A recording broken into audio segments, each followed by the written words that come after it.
Welcome back to another episode of On a Mission. I'm your host, Dr. Wendy Norfleet with Norfleet Integrated Solutions, and it's my pleasure to have with me today Mac Holley with the Heritage Capital Group.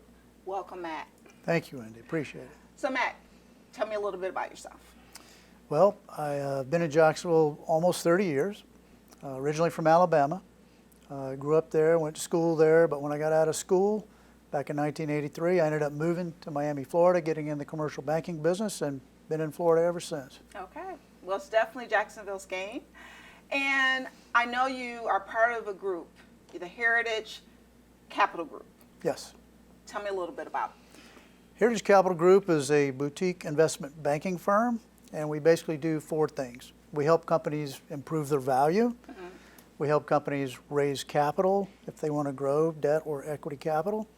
We help them grow through acquisitions if they want to acquire companies to grow faster. Mm-hmm. And ultimately, when the owners of the company is ready to exit, we help them take the company to sale. Okay. So let me ask you something. When you talk, I know in a lot of different organizations like investment banking, say boutique, that just means they have limited services, correct?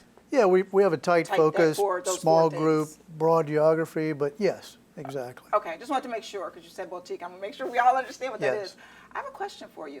Are there certain types of companies that you go after, or if anyone, as long as they fit one of those four categories, can they come to Heritage Group? We do not deal with startups. Mm-hmm. We deal with established companies.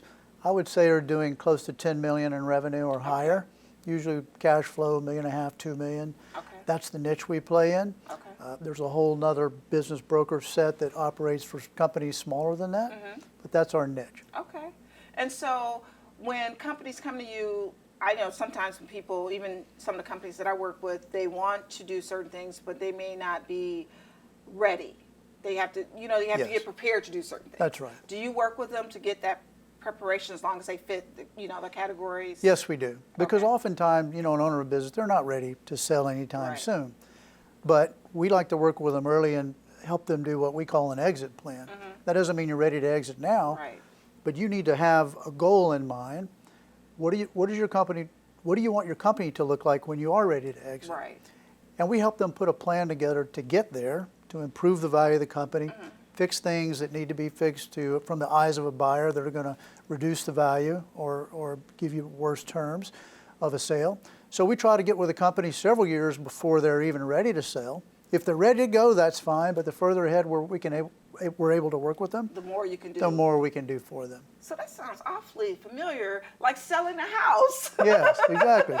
And honestly, the business owner doesn't think about it, but what if they get hit by a truck tomorrow and they're no longer able to run the company? What's the game plan? Do they have one in place so the company doesn't have a big fall off the cliff, which negatively impacts their family, right? Right. Wow. That's a lot to think about. Yes. Yes, it is. So when companies come, and I love the exit strategy, and, I definitely work with companies to talk about that, but I've never thought about it in the sense of, like, it's almost like a house. When you sell a house, you want the most value you can from it, and there's things you can do. Some of them are really inexpensive things that you can do that really increase the value. That's right. Exactly. So it's almost very similar. Mm-hmm. So what about if mergers and acquisitions? That's always, I worked with several companies in the past before I started off on my own that acquired other companies. Right. And merging those companies together, it's always interesting. It is. And it's risky, right? Yes. I mean, you can grow organically, it's your culture, you control the speed, you bring people on board that you feel are qualified. Right. When you make an acquisition, you need to have a very well planned out strategy. You need to know exactly what type of company you're looking for, because there is what we call integration risk. Because it looks good on paper, right? And you do the due diligence. We all know things look good on paper are not always good. Yeah, and the culture of that company may not align exactly to yours. So what's your strategy to get your culture instilled in those employees? You have to do a lot of due diligence, make sure you understand what it is you're buying from a financial perspective and a non-financial perspective. So there's more to it. People just think, oh, I'll just buy this company, stroke a check, and now I own it and I'll run it. Well, you need to really think through all the intricacies of what's going to happen. Yeah. And that's really good advice, even for smaller companies, because sometimes, I know some people who do training and they'll buy a printing company or something like that, and then they come to find out that oh, you know, Right. it looked good to have a printing company, but we Right. didn't think it all the way through. That's right. And that's why franchises work for a lot of people, because the franchisor has built the process, right?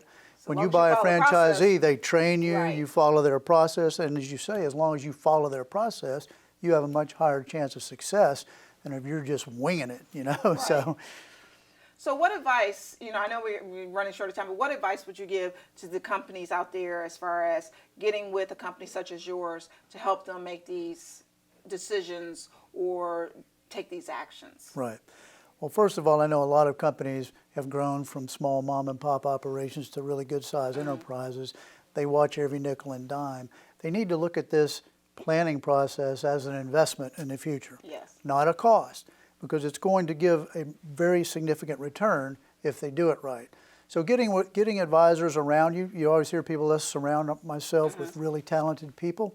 That's the key. Let people help you that do this every day, that understand what a sale transaction is going to look like, what buyers are going to be looking like, you know, what creates higher probabilities of success versus higher probabilities of failure. Right. Let us come in and look at your company. Simple things, like you said, sometimes are easy fixes, sometimes it takes longer. But the key is to get a plan together, you know, several years before you're really ready to exit, and just start working towards it. All right. Thank you so much, Mac, for joining me today. I enjoyed it, Wendy. Thank you so much. Appreciate it. Welcome. Thank you so much for joining us. And please, whether you fit the range that Mac works with or any size company, please, please, please look at planning your processes as an investment. And if you fit that range, reach out to Heritage Capital Group. And we'll see you next time on Buzz TV.